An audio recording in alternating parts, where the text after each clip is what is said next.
He was always been lonely, but he was never alone. The voices that were saying his name, talking about him, gave him company.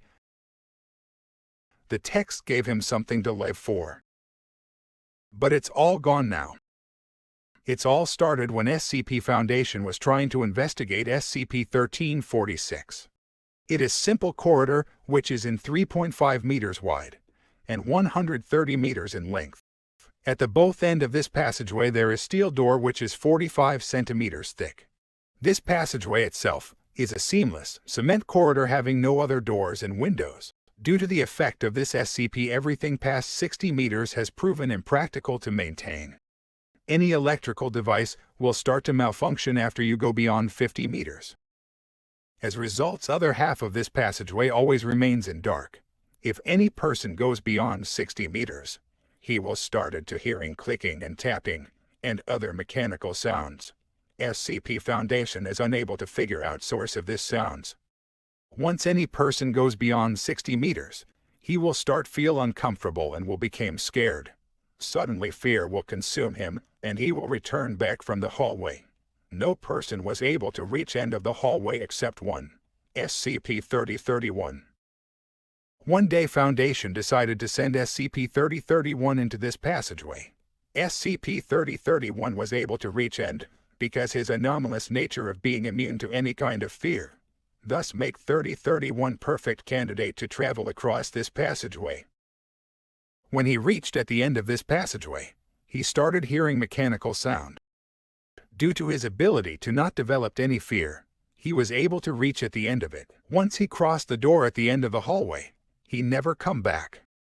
After few days he slipped a letter from under the door. This letter was discovered by SCP Foundation.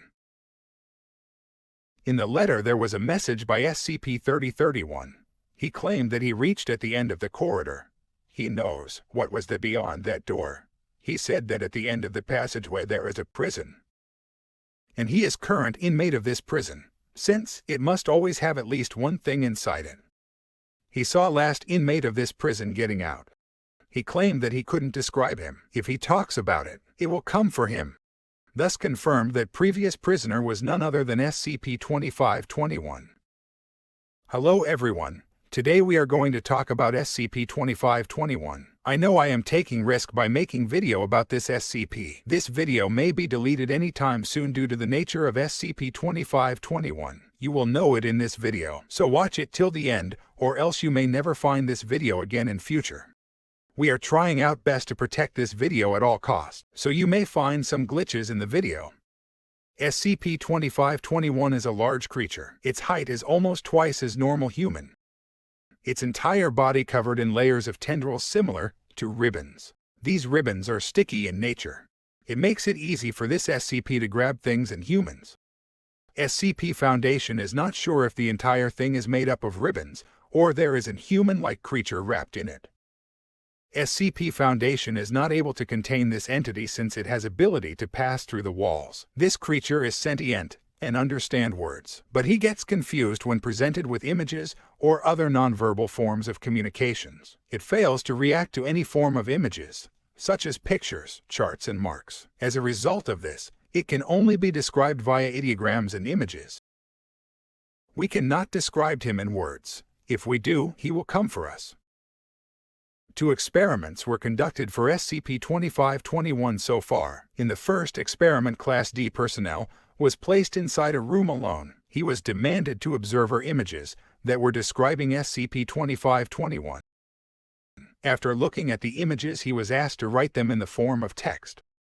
After finishing it, SCP-2521 was summoned. He liked those images that were describing him. He took text version created by Class D person. He left the room by phasing through walls. Class D person was terrified.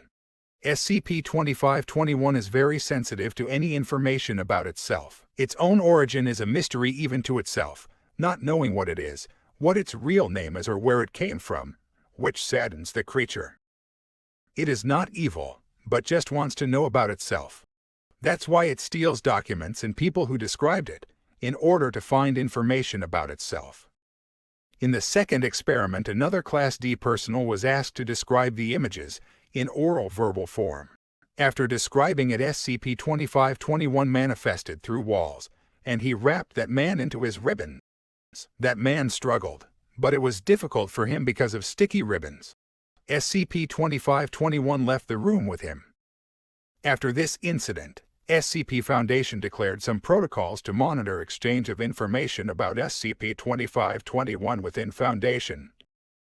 As results from that day, no one was allowed to talk or write about this SCP, and only images were used to describe him. Slowly, number of people talking about the SCP-2521 were reduced. No one is talking about him anymore. SCP-2521 is misunderstood creature. He was waiting for someone to call his name.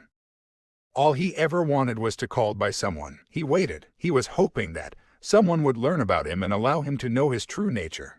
Eventually, his great mystery would be solved, and his life will be given a sense of completion.